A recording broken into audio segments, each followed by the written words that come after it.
Hey everybody, it's Thursday. And welcome to this week's edition of The Night Bite. I'm Josh. And I'm Emily. And it feels so weird. We're not going to have a guest with us here this evening.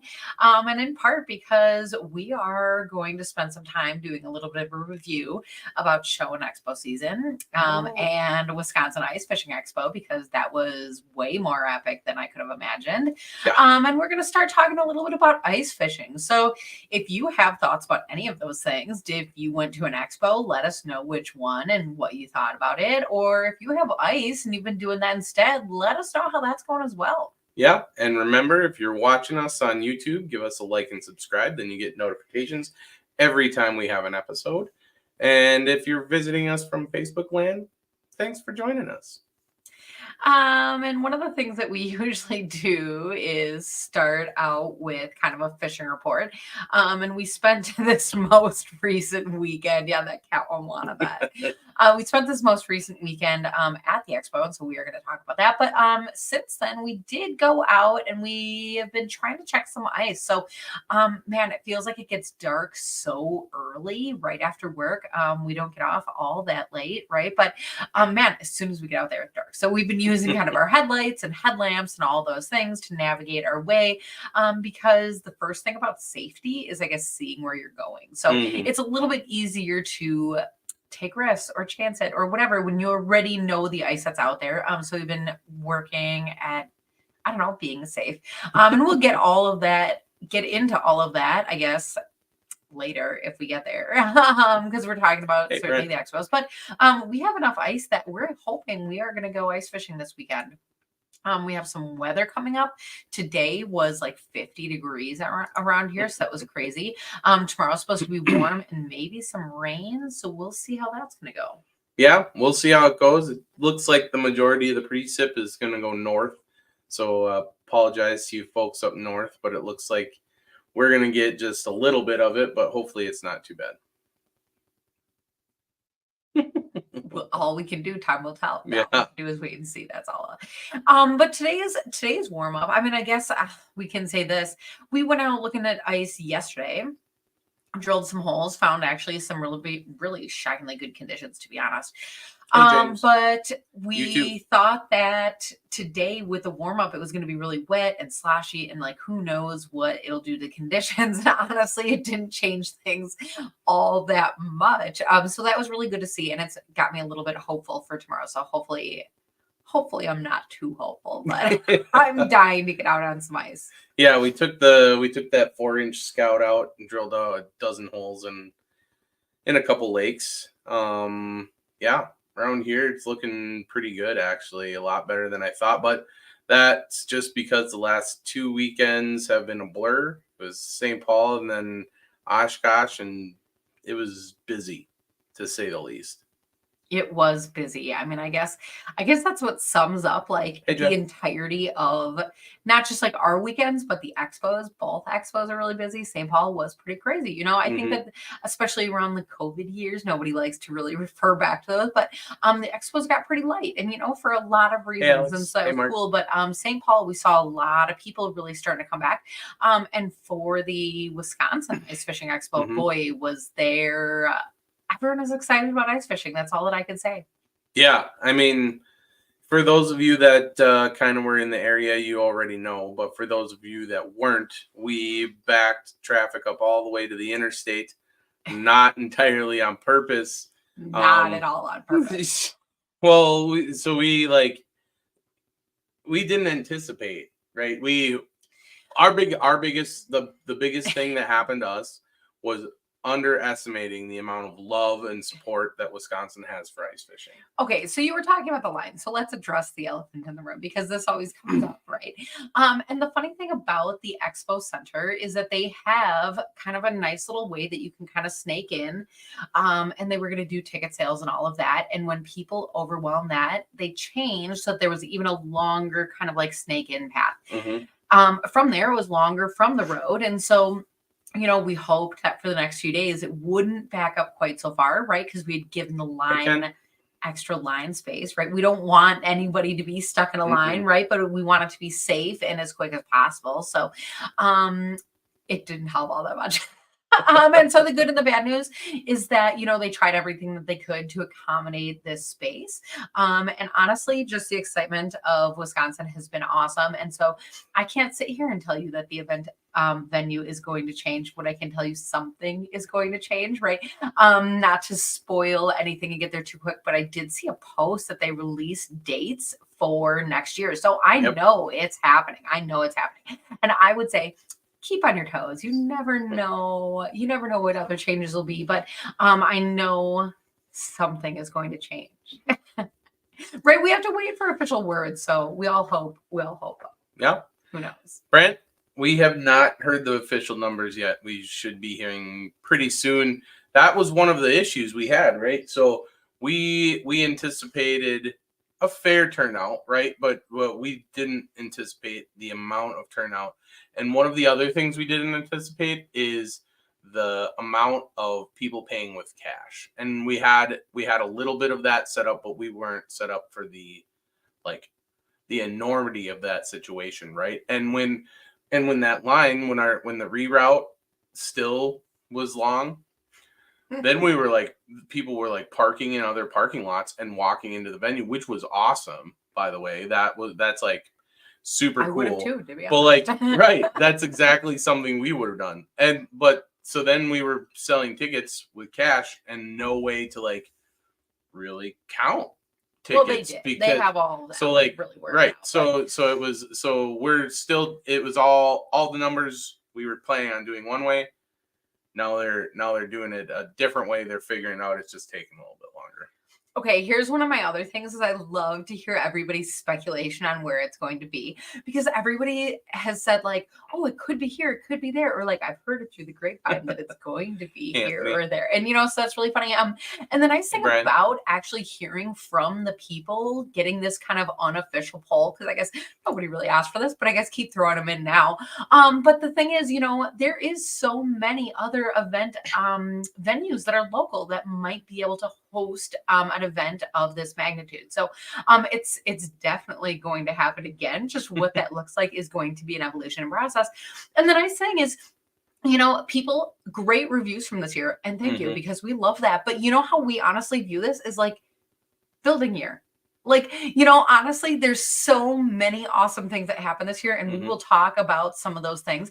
But honestly, all we can say is that there's so much good stuff to come. Like some of our ideas, we just are barely at the tip of the iceberg. So, all we can say is that the excitement that Wisconsin gave us, all we can do is give that right back.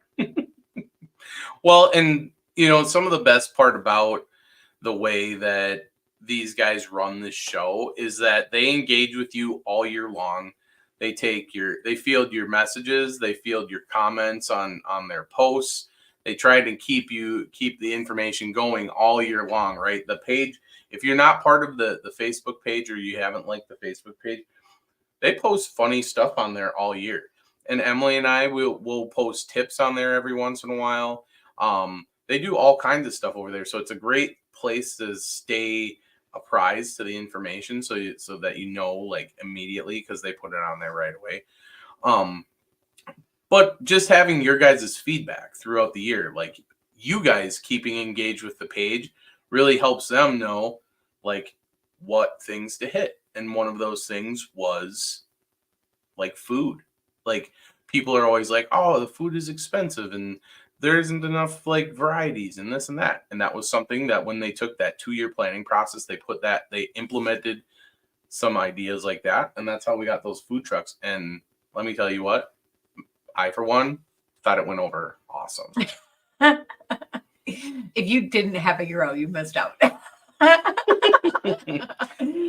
The subs were great. Everything was great. The coffee truck, that's the thing. I could never have made it without the coffee truck. That was amazing. That was awesome. Yeah, that was really super fun. But I think that's the thing is like there was a range of whether it was food, whether it was this, whether it was that. And one of the things I also think about is the speakers. And Gosh, I almost hesitate to bring this up because I don't want this to sound negative towards other expos because I don't mean that at all. But I've heard this year that the attendance towards the speakers has been low at many of the expos. And so I even was at one expo where they were walking around asking people, like, is this still a worthwhile thing to do? And gosh, I started wondering about that. Like, man, maybe just people get enough information online or YouTube or Facebook or whatever that is. Maybe people don't need seminars like they used to. But I have to say that was another thing that was really well attended. Yeah, I mean, we had a packed house in that seminar room. Granted, it wasn't the largest of ones, but even if we would have had one double the size, I think that almost all of those speakers would have been packed. They did a really good job at picking a diverse group of speakers on a diverse group of topics. I mean, not if you go to the Madison show, you're used to seeing Captain Greg Karch and his thing. He bribes kids to come in there, but it's a great. He has like, I wish I could be a kid and attend his seminars because he does some great stuff in there. Like for example, he has oversized knot tying equipment. So it's like a giant hook with a rope, and kids practice knot tying in a bigger, So you can see what you're doing. what's going on. But he does give away combos to a certain amount of kids in there. So that's always packed. But this time, every single one was packed. Ice safety was packed. Jigging for walleyes was packed. Forward facing sonar was packed. Right. Everything was packed. So that was great to see everybody show up, just grab some of that information, because you don't get to talk to these guys very often, or at least hear them and be able to ask questions face to face. So that was really cool to see. Well, and maybe we should blame the weather. What I mean by that is, we had started to get some pretty good ice in a lot of these different places that are not too far from Oshkosh, right?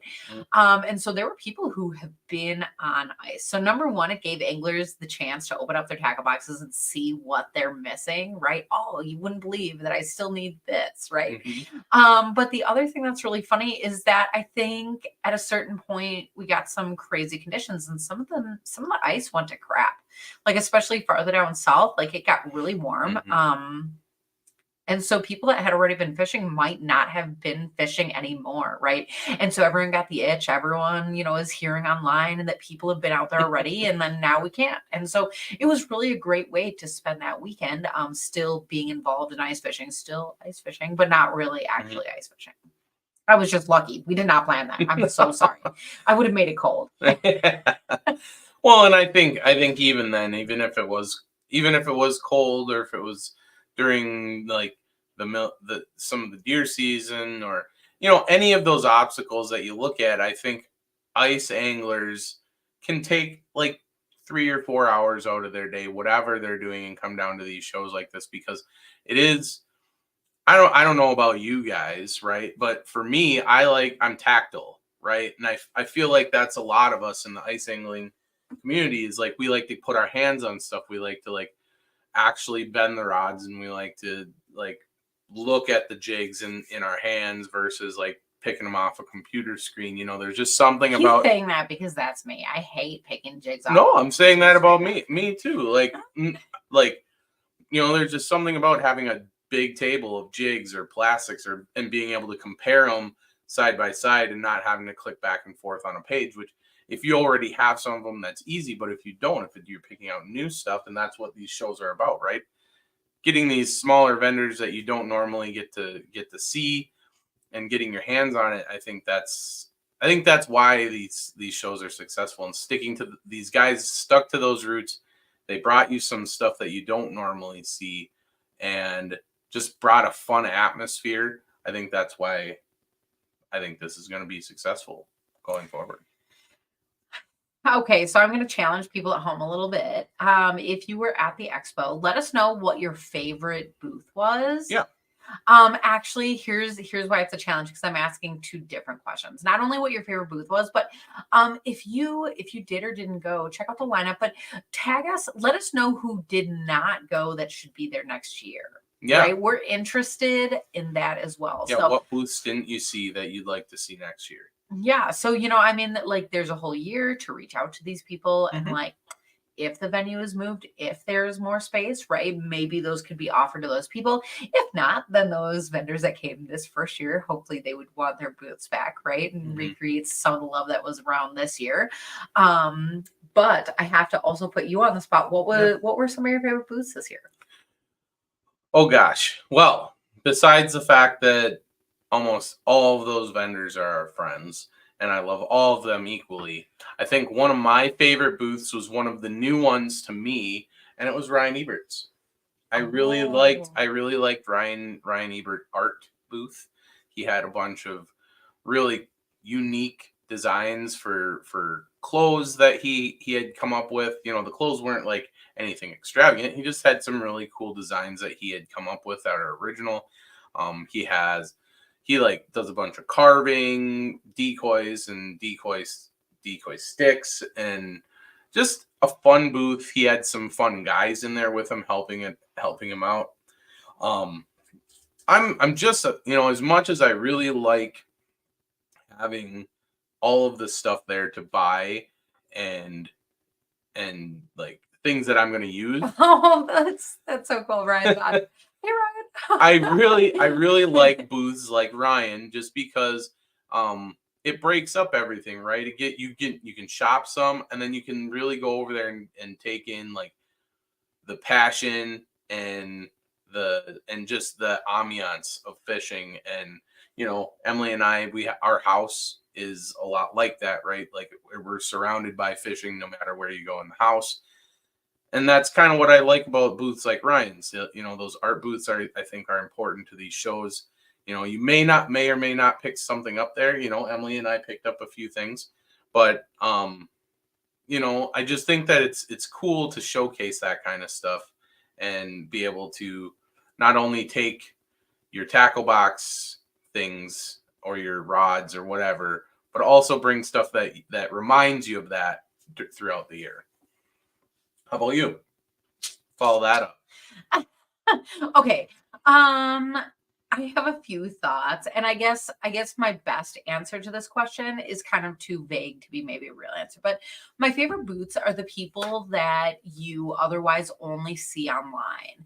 Like it's great if you have like fishing stores or bait shops or like whatever by you, right? But like most of us aren't blessed with a store that has Widowmaker on the shelves, right? Hmm. Most of us aren't blessed with, IJO Plastics, BY Baits, Beaver Tail Baits. I don't know. I don't mean to throw out anybody specific, right? But I'm just saying, like, these online companies that otherwise you're having to order straight from them, right? Hmm. Some of these smaller, I mean, that's the ice fishing community. When we talk about like technique, when we talk about presentation and style and giving fish things that they haven't seen before, a lot of times these people are the key to some of that. And so that's what I loved. But I'm watching people throw out ideas, and yes, Brian, James are pointing out the Kid Zone and the Ice Junkies, and I was going to say, That was our whole next topic, I think. well, I and the feel that reason that deserves its own yeah, that's what I was going to topic. say is because like I don't want this to turn into like an award show where we're No. thanking everybody. No, no, no, no, because I will forget somebody in part, right? But I cannot say that the Ice Junkies was my favorite because there was so much there. It's almost like it's more than one booth. And honestly, they put so much love, so much work, so much attention into all of that. It took a staff of so many people. But the nice thing about that is if you are young, if you are old, if you are a fisherman, if you're new, if you're old, if you're anything, there was something in that Ice Junkies youth zone for you. Yeah, I mean that the Ice Junkies Youth Zone was, you know, that's a whole big topic in and of itself. I mean Oh, that. cool. Yay. It was so good to see you. Oh yeah, hey Coot. But I mean that Kid Zone was a whole thing in and of itself, right? So you not only had a bunch of awesome, excellent fishermen there to sit there and talk tactics with. You had the kids um beanbag tournament, which I thought was brilliant, by the way. That was really cool. Um, the Expo helped out by providing some um, custom tournament boards, which was really cool. Um, and then you had like Ice Junkies member made jigs. You had the plastics by IGO Plastics and Kevin Clancy. You had some IGO apparel there. You had Wiggle Your Worm there, doing tying demonstrations and doing tying demonstrations with kids and adults, letting them tie stuff and take it with them. That was really cool. They had a line of stuff there, and all of that stuff, like, like Emily said, it took such a big staff to run. The amazing thing is that whole staff was volunteers, and just like the awesome Ice Junkies group that we are lucky to be a part of. It's all volunteer based, and these people are some of the best people that you'll ever meet on or off the ice, I feel like. And the only reason they're not joining us tonight is because Jennifer Slevy is having a birthday. So happy birthday, Jennifer. Yeah, shout out to that. So I mean, if you're not part of the Ice Junkies Outdoors group, which you probably are, but if you're not, you should be. Go take a look at that, because there's a lot of awesome information on that. And if you're looking for specific information, especially if you feel like it's basic, use the search bar on top, because there's over 80,000 members in there that have put all kinds of fishing knowledge, and you just use the search bar on top, and it's like fishing Google, like literally. I use it all the time, just when I have little questions. What's up? Keep going. Oh, I was just gonna say, like, those people are awesome. That whole zone is awesome, and I'm looking forward to next year, because Emily and I have come up with a few just like finishing touches, stuff that the Ice Junkies Kids Zone deserves, and those people deserve, as far as like the amount of dedication they put into that space. And yeah, I'm looking forward to seeing it next year, because I think it's going to be awesome. You're doing a really nice job talking about all that, summing it all up. This is lovely. I'm reading the comments. That's why I'm laughing. Jeff is saying, I went with my wife, and I just felt like I was being rushed the whole time I was there. Jeff, I hear you. You know what? I really assumed that you meant like the lines and the people and everything. And then Brent chimed in and said, should have dropped her off at the outlet mall. Oh. So, Jeff, we don't know if you're talking about your wife rushed you or the lines rushed you, right? But that's a really funny thing. Oshkosh, we got a lot of feedback that, like, man, Oshkosh is a great little town, and so even if you were there with a non-fisherman, hey, there is actually a pretty decent outlet mall not too far away. Mm-hmm. If people in your life need to do Christmas shopping, that's great. Drop them off, have them drop you off, whatever that is, right?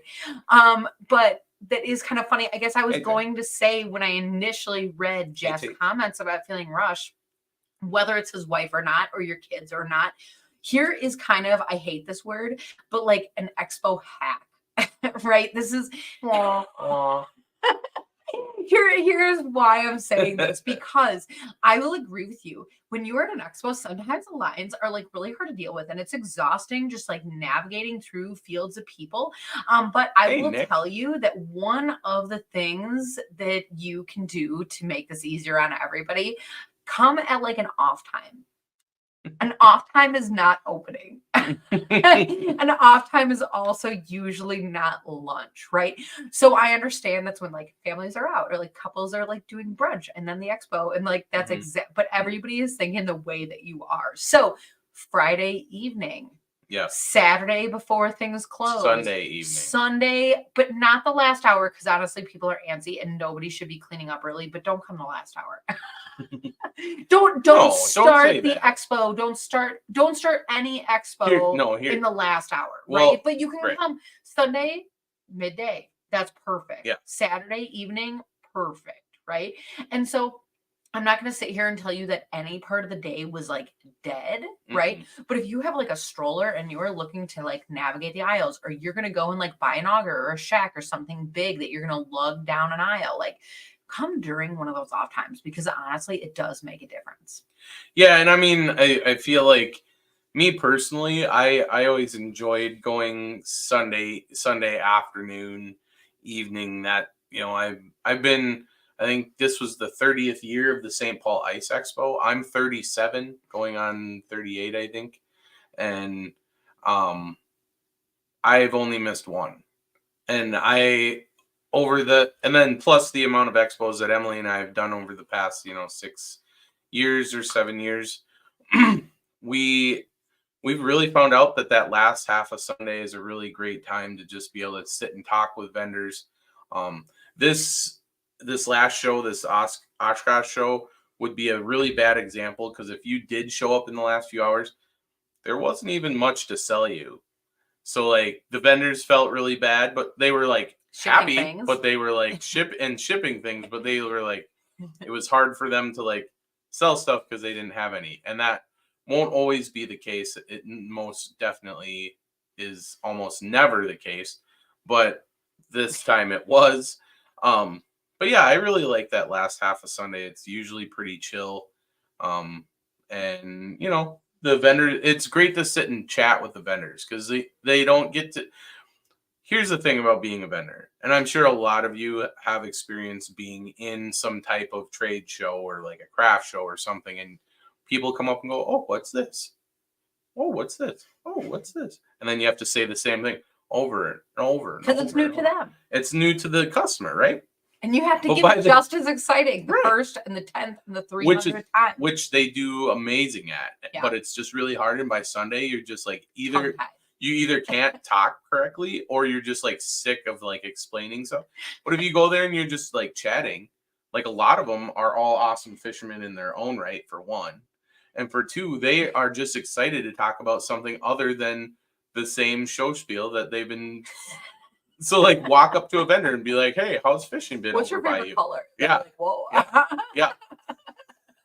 So I mean, these are just things that we picked up along the way. Well, and I am laughing though because we were talking about coming during off hours, and the comments that came in, Jay's saying, "Good luck with that idea, Emily," and Jeff is saying that he was in line before the doors open, and all I have to do is say cheers to that because honestly, that is us too. That is us too. Yeah. We do that. I don't know. Yeah. I don't know. I get it. I can't even. I will say though, again, just one more plug for off hours. As far as Prize Patrol goes, we are blessed to be able to do that at the Expo. And one of the things that we do is we do try to space it out throughout the day. So if you are looking to hit like the events and the to-dos and the things that are going on, like whenever you come, that should be available. Even the food trucks. And I know that we've seen several comments that said that Prize Patrol walked right past them and they just missed us. I apologize. It is completely random. It's totally random. You can't win them all. We try and do our best. Wore a t-shirt though that said "I love Prize Patrol." Oh yeah. I would notice that. Also, but it has to be flamboyant. Like it can't just be a white t-shirt with permanent marker on it. You need to get creative, folks. This needs to stand out. I need to be like, look at that shirt. And then you turn around and then there's like blinky lights going, "I love Prize Patrol." You're getting something. Okay, I'm just saying. I was going to say, even if you just come in a Wisconsin Ice Fishing Expo shirt, I would notice that. Yeah. This is not just on me. It's not just on you. No. Sometimes we have other people. We had we had a little youth come and help us with Prize Patrol. I don't know. Are we able to like give people's names online when they're kids? Maybe we shouldn't, but no. We had like a little youth that come and help us. Yeah, one of the vendors' kids came and helped. She was really excited to meet us because she does watch the show once in a while. And so we got to sit and chit chat with her because we're friends with her mom. And she was able to find like another little girl to give a prize to. Yeah, she was able to pick something out. It was really awesome. Yeah, it was awesome. Oh goodness! But I think okay. So from our perspective, one of my favorite parts of the show is Prize Patrol, and it's at the Wisconsin Fishing Expo and now at the Wisconsin Ice Fishing Expo. That has to be my favorite time of the year, right? Because I get to give away stuff for free that I didn't have to pay for, and people, and it's you get to tell them like that the vendor gave it to them. And so like the vendor is happy that these people are happy and everybody's happy. And it's just like cool to be that conduit. Right. And it's sometimes it's like a small thing. Sometimes it's a big thing and it's just random because it's usually set aside just for us, just in like a little stack of prize patrol prizes. But yeah, it's so awesome. And like at the ice fishing expo, because you get to see people's reactions and you get to feel the raw energy, right? And I talk a lot about energy at shows because it's a real thing. And it was so awesome because there was a kid, young teen that was out looking at jigs and looking at plastics, and Emily and I both saw him at the same time and then looked at each other and we're like, that kid? And we're like, yep, like I love Step this so Brothers. much. I wish I could like show you the video, but oh, look at that. My phone's coming across. I've never done. But of course. But that so it was awesome. So we like so we let him walk away a little bit. We were giving him an auger. And so we hid the auger in the shack. And then Emily was like, hey. I was like, literally, I just walked in. I was here, like, would you mind coming to do a video with me? And he was like, sure. He didn't even didn't okay. Well, he didn't know. And He so didn't then know. he's like so confused and he's ready to like do an interview, like, oh, I'll tell you all the Who knows fishing what he shit. thought? Yeah. And so then Emily's like, hey, just for coming to the expo, we're gonna give you a prize. And he's like, okay. Shocked. Yeah. And then we gave him the auger and he was just like so happy. It like made his year. And so that and he didn't care about what kind of auger it was. He didn't care about anything except that it was an auger and he got one and he was not expecting it and he just like loved the crap out of that thing. But that's part of why we love these expos. Mm-hmm. You know, it sounds so silly to be like, oh, there's products on display and you can buy them. It's like that's literally not even the half of it, No. right? It's not the speakers, it's not the food trucks. It's things like Bob.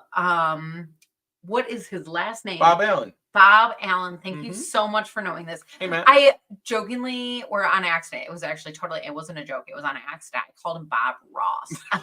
One time in the beginning of the video and it blanked out my brain and I was like, oh my God. So now I have to remember Bob Allen. But he's a perfect example of this because when we talk about, seeing that passion, seeing eyes light up, seeing youth get excited, Bob makes children's books.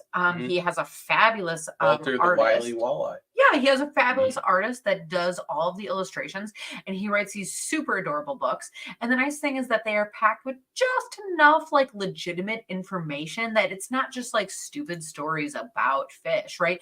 It talks about like walleyes and how they live in the rocks and the pebbles and why and different or like when they're under ice or there's a new one, largemouth versus smallmouth, like that's there's a musky one, so it's super relatable to the different species of fish, whatever type of angler you are. But I mean, just as far as he has these little stuffed animals that you can get to go with the book. And those are the silly things. You watch the eyes of those little kids line up outside that booth. And that's the reason that you have these expos. That's the reason that you come here and do these things is it's like, because even if it's not Bob's books, maybe it is the Widowmaker booth, and then you have that adult version and everyone's eyes light up, right? Because picking through all of those little containers like it's a candy store, it is fun. It is fun. And so it's not about the products. It's about the experience. It's about, all of that other cool stuff. And so Jay is talking about the power of the show is amazing. And it's funny because I wish everybody had seen like, or felt like Friday, because like pre-show, it was very like, like excited, nervous, right? And it's really funny when you can feel that shift where even the vendors start having fun. And that's something that we notice, when even the vendors at the end of the evening go around and like walk around, talk to each other at their booth, all of those things, like that's really fun. That's community. That's fishing community. And again, that's those things that this is all about. Yeah. And that I just want to come back here. Brian gave a good good criticism here. The only thing missing was places to sit by the food trucks to eat.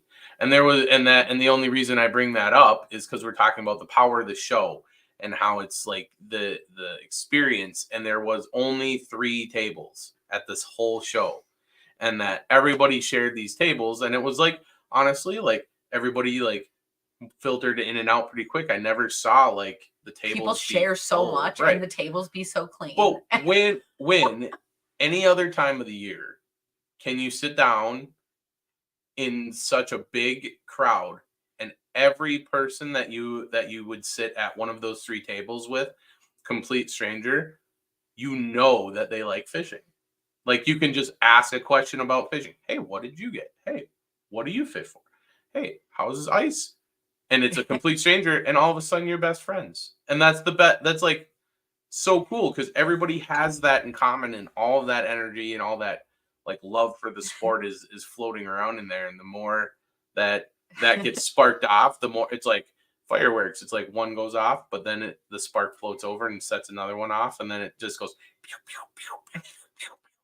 Here's like a perfect story of this. We came and we sat at tables, and I was wearing a sweatshirt, right? And so in a sweatshirt you have this like front kangaroo pocket. I don't know what else to call it. And I had found, it just happened to be the day that Santa was walking around. And so I found on the floor that unfortunately somebody had dropped their brand new package of Marmoska jigs. Santa gave it to them. It was clearly an accident. So I picked up this package and I put it in my kangaroo pouch. Well, we sat down at these little tables that Josh was talking about, and we were, I don't know, eating or relaxing or breathing or like, oh my God, drinking some water, hopefully. Yep. But it was funny because there was 2 other people who were sitting at this table and they were about ready to clean up, and they had all these bags. They had bought all this stuff throughout the day. And it was funny because, they were so gracious to let us sit there and join the table with them, right? So they picked up their stuff. And I like didn't really mean for it to happen this way, but as soon as the guy turned his back, I took the jigs and I put it on the table. Honestly, I was putting it there for the next people who came to this table just to come and find. I thought that these people were walking away, but the funny thing is, while this happened, the guy looked behind him to make sure that he didn't drop anything. And so the clean spot that he knew he left clean, like all of a sudden had these jigs sitting there. And he looked at us. Where did these jigs come from? He's like, and "Are these yours?" And we're we like, just like both "No." straight face said no. Like we had no idea where this came from. This is so funny. I hope this guy's watching. There was no reason to lie about this. I don't feel like we were lying. No, we didn't lie. No, I don't know why this is, but this is how this story happened. And he was like looking around, like he was so shocked. Well, he And then knew that they so weren't there excited. because he was just sitting there. He knew, yeah. It was like a Christmas miracle just happened to him. This free little pack of jigs just landed where he had just been sitting. It was awesome. He picked him up, went on his way. It was Confused. Awesome. That's exactly what I was going to say. But I mean, that's that stupid kind of community stuff that just like happens around fun expos like that. When everyone has like-minded ice fishing in common, I mean, it's just great. So, well, and not only was every customer there a fan of fishing, but Santa was also a fan of fishing. It turns like out you said, Santa drives an airboat. and like you said, he was passing out jigs and all kinds of fishing goodies. The whole day was there. Toothpicks. Yeah, even. he was supposed to be there from 10 till 2. He was there from show open until about like 2 or 3 o'clock in the afternoon. It was awesome. He just like loves sticking around, bebopping around to all the different vendor booths. He's hanging out with Larry Smith and Stinker. It was awesome. Empty. Never finish Mullet Fasten during the show. It's always after. It's always after the show. Oh, the cherries are stuck at the bottom. Good feedback about the expo. Beers are only $4, so I guess I didn't get to partake in that because I was a little bit busy running around, but I know a lot of other people did, so that was kind of fun. Where's that? What? No, I just said it. Nobody pointed that out. I'm just saying that I finished my drink. I can go for another. They don't fill them up at our house like they do there. They don't. Oh my gosh. But you were talking about Santa. That was really fun to have him walking around. Yeah. I think people young and old really did like that. Yeah. There was a lot of selfies and high fives and hugs and all of that. And that was really great to see. Mm-hmm. What else?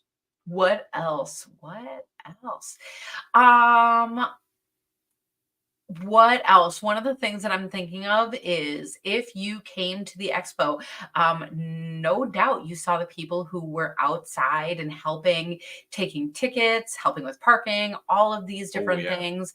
And I have to give a big shout out to this group. So again, I said this is not turning into an award show that we're sitting here and thanking people, because once that happens, I'm going to forget somebody and I'm going to be embarrassed, right? But this is worth a super special shout out to the WIFA, Wifa. WIFA. Yeah. Yeah, that group.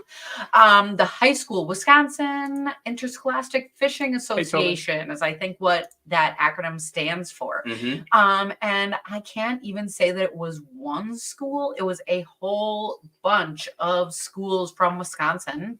They had a sign up. Anybody who was on a fishing team, come and help at the expo.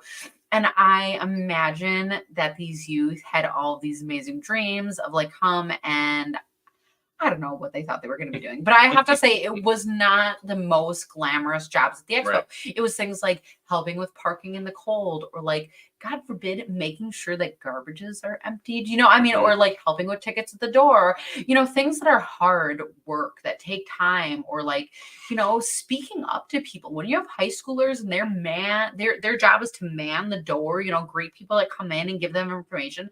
That's a really hard job for anyone to do, much less a high schooler. So for each one of them to donate their time to be here, I mean, it was a fun expo, right? We tried to make it a good time for them too as well. But for them to come out like that, that's really something that I honestly, it was a huge impact on the expo, and I kind of wish that everyone had that opportunity as a high school student. That's just really cool. That was so cool to see all those kids come in and just be so excited for the sport and want to do whatever it took to make that such an successful event. And wasn't any complaining. They all did a really great job. I feel like everybody that was not part of the show that saw the kids doing that, they gave them kudos. Yeah, it was just awesome. They did a great job. Jay is saying every job is important, and oh my gosh, even things like emptying the garbage. If you imagine if they were all overflowing, that would be a disaster. So that is super important. Another thing that's super important, Dave, thank you for putting this out. The most incredible thing to me was that I didn't have to wait more than 30 seconds to go to the bathroom at any point. That sounds like a really ridiculous thing, but sometimes when you go to an expo, the bathrooms are packed or hard to find or this or that. And honestly, yeah, kudos to the Sunnyview Expo Center. There were bathrooms all over the place. Yeah, that was pretty good. They had that laid out pretty well. Yeah, and it was, as far as having two buildings, I'm not necessarily a fan of that. That was just something that we had to make a concession with, as far as just trying to plan and thinking we were in the right ballpark for space. And I felt like it wasn't too bad. Like, the second building would get a little slow at times, but I feel like it was pretty busy back there. It was so awesome to see Big Fish Encounters and stuff out there with their Yetis, and bring some of that into Wisconsin as a state. Because, all of you know about wheelhouses and some of the cool stuff you see it like, oh, Mille Lacs, Lake of the Woods, woo. But we could have them here. They make ice houses that you can park. We can have them here. We should. He's trying to talk everybody into owning a wheelhouse right now. Well, we have no stock in this. We should. No, we don't. We should, but we don't. No, but people here, we should have more of a wheelhouse culture than we do. It doesn't take 30 inches of ice to put all of these shacks out there. We can, we put heavier stuff out there now, the home built stuff, and these shacks are great for camping. They're great for deer camp. They're great for hauling your toys around. They're great for but I mean, it was awesome to see Big Fish Encounters from Chippewa Falls area over there and doing his thing, and he had his little helpers out there making s'mores for people at night over their little fire pits. That was pretty sweet. And they were like peanut butter cup s'mores, so that was even better. That was really impressive. I didn't missed out. get one. I didn't get back to it. Yeah, I did not get back to it. But I mean, I feel like there's a good flow back to the second building and then back. So I thought that worked out well. Um, yeah, I don't know. I mean, like I said, just like everybody has said here, I think one of my only critiques would be we just more space. Hey, Our dog is barking at our cat. Of course, it's happening right now. Oh my gosh. So I'm trying to think of other things about this event. Gosh, it's almost the end of it, the end of talking. Um we do have, coming up though, Wisconsin Fishing Expo. So I hate to jump yeah, too far ahead because it's not even barely ice season yet, right? Like we're just getting there. But if you did not make it to this event, there is an event in February, the end of February. So I know up above we still have the Wisconsin Ice Fishing Expo banner because we're here and kind of reviewing that tonight. But just know that the Wisconsin Fishing Expo open water, it's coming up. And even though it is that open water focus and there's boats and there's kayaks and all of those fun things, a lot of people think about that in the off season right now. You use this season to also prepare for open water. But when we're talking about companies like Widowmaker, I hate to keep talking about them, right? But they are there at that open water expo as well. So let's say that it gets to February and there's jigs that you still need. You're still ice fishing. That's an opportunity to get over there and get on that. yeah. The Madison show is awesome. The Wisconsin Fishing Show in Madison is a really really cool show. It's unique. I feel like compared to some of the other expos. I mean, Super friendly. well, it's super friendly. It's a transitional show, so there's a little bit of ice fishing, kind of still hanging on toward into March. There's a little bit of open water, that you can look forward to doing in the next weeks following it. So I think it's a really cool place to come spend some time. It for some of you, it's like that. It's starting to be that in between season where ice really isn't safe, but maybe the rivers haven't opened up yet, or you don't have a boat, so you're waiting for ice to melt, and you just want to get your little bit of fishing itch scratched. Again, they have a lot of great artists there. And I know I hound on that a lot, but I just think that that's an important part of our community that needs to be celebrated. Um, yeah, it's a great show. I think even if we weren't going there and handing out gifts, I would still go. Even being 2.5 hours away, I would still go. Okay. I would still go. Okay, so we have a little bit of time. Yeah. A little bit of time left. Yeah, And we're going to 15 talk about minutes. some of these things that are still popping up, questions and all of that. And we will talk about ice a little bit. But I also just want to throw this out there and I guess kind of take the temperature of the room. We have holidays coming up. We have all kinds of things coming up. And next week, Thursday, honestly, we're going to a holiday party. And so we're not going to be here. And we are taking boats. Should we meet Wednesday next week ahead of time? Or should Yeah. we just skip and go to the week after that?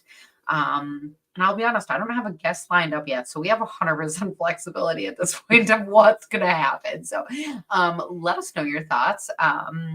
And I guess how busy your holiday season is and if you're going to be around or not, because then we'll know if we should be around or not. But Wednesday. I will say, Yeah, throw your votes in the comments. Andrew was checking in about a minute ago and said that he made the 2-hour trip, that it was awesome. Can't wait for next year. He wanted to say hi and thanks for the razor auger, but we were filming every time that we saw you. Okay, bad news.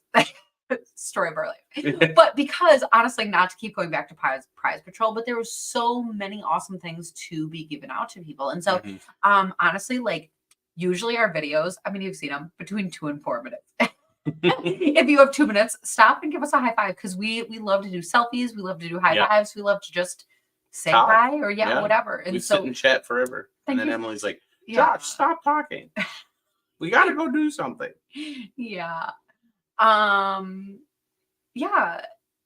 I'm reading other comments. Yeah. That's what I'm doing awkwardly. David, we touched a little bit about this at the beginning of the show. Ice is looking decent. I hesitate to give any ice totals just because we only got a chance to check a couple of small lakes.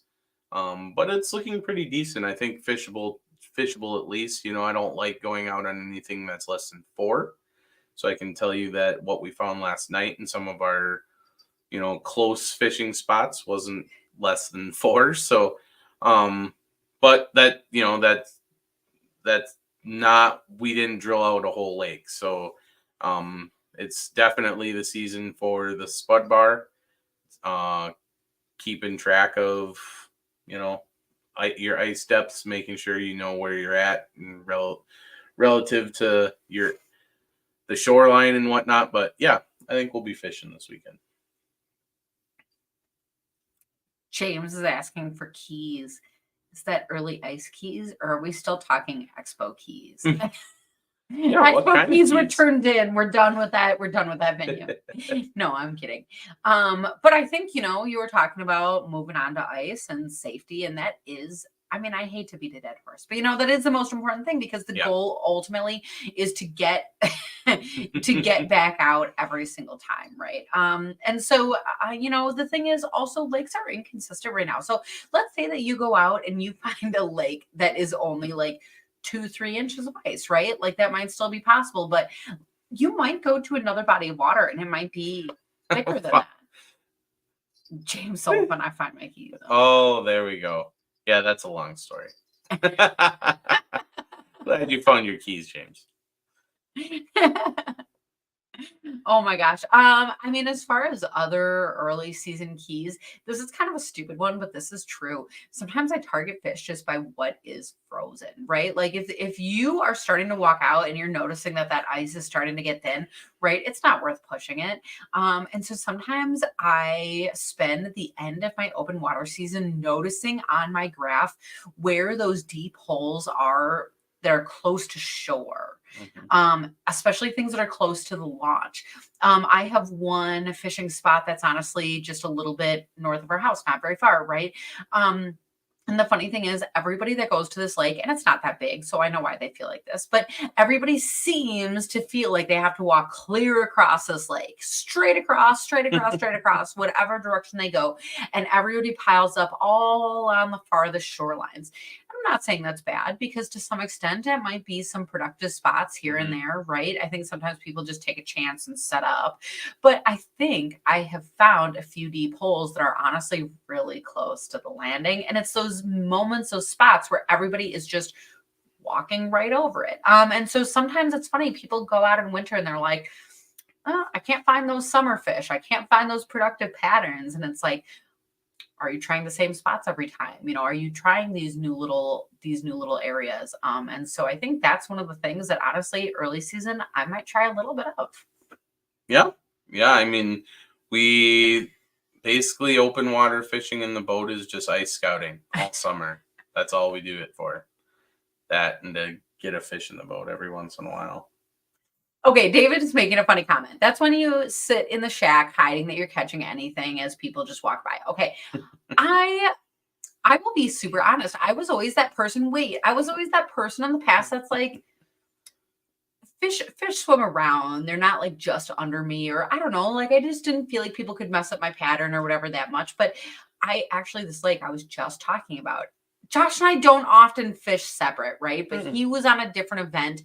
And there was a day that I went out and it was just me. And I shoved the shack in the car and I had to ratchet strap the trunk closed because none of this fit. And I made it work, right? We got all the way out there and I dragged my shack. Everywhere I wanted to put my shack, there was people already there, right? But I found a spot and fish started biting. And I can tell you what, that the rest of the spots on this lake, people were clearly not doing that well, because I got a lot of attention, and it was not because I was a female angler, right? It was because I was catching fish. And so I had my one-man shack and I decided to flip it over, right? I just pulled it right on over. And those people obviously knew. They just obviously They had knew that already I'm still seen catching you fish catch. in there. Yeah. There's a few of them. Too When you late. catch like a big bass or something, you got to throw it out in a different hole. You can't just throw that right under your shack, right? And so then they see that too. That was the next day. I tried to bring Josh back. I'm like, hey, I'm on this great bike. Guess what? Everybody else is now on this great bike. Not so great. But I mean, because obviously we are in the business of talking fishing, sharing information. Hey, yeah, come and fish near me. I'm cool with that. But you know what? I want to be able to come back too. So it's a delicate balance of how often I have my shack up. But I am learning, David, that sometimes you are more right than not. Yeah, I mean, me personally, I think we found fish that day. I think Yeah. they were there. I just don't think they were biting as well as the day before, Yeah. just for whatever reason. Um, no, I think I would rather share my spots in the moment. Like, I'm not going to broadcast it out here to all you. I apologize. I'm not going to do that. But in the moment, You're not. I do like sharing spots. I like That's the whole thing about ice fishing, right? Is that we're not all tied up into our boat or having to spread out along a shoreline to have enough, casting room. We can all fish together and like sit and if the bite's slow, you can sit and chit chat. If it's not, then everybody can fish. And I just think that that's one of the fun things. That's why it's a fit. They don't say, "Oh, the boating community." Like when you say that, then you think like the jet skiers and water skiers. Who likes those people? I'm laughing that you're talking about fishing together because this is coming from two people that own more Well, than two loggers. we don't fish together. Why would we fish together? I do always walk away from you. I'm so sorry. It has nothing to do with you. We fish together all summer. Oh my No. god. I mean, it's just really fun. Getting to see people, getting to meet people.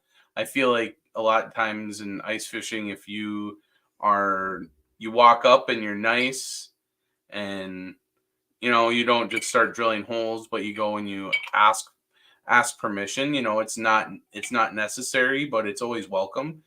Or I don't think anybody's ever said no, you can't drill a hole there.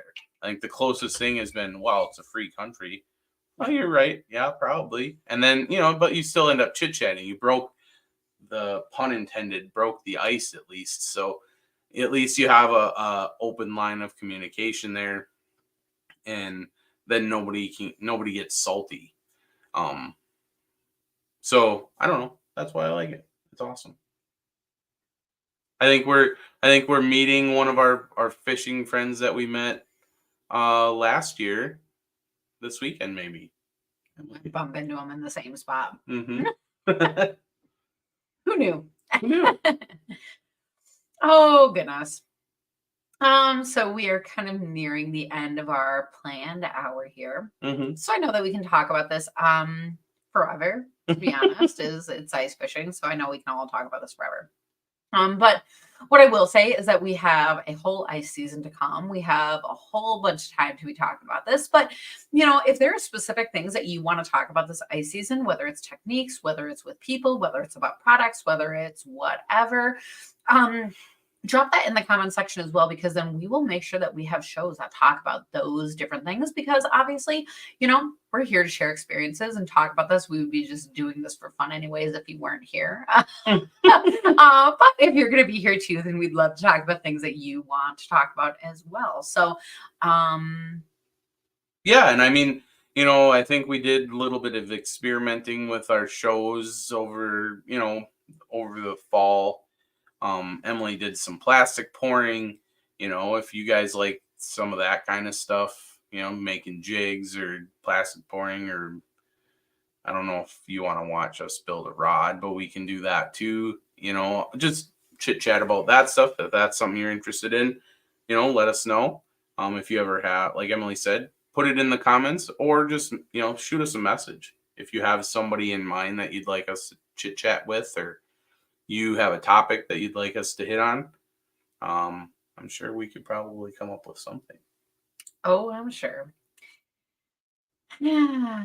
And I guess with that, this is where I always thank our guests for being here. But I guess Thank we're you each for other's being guests. Yeah.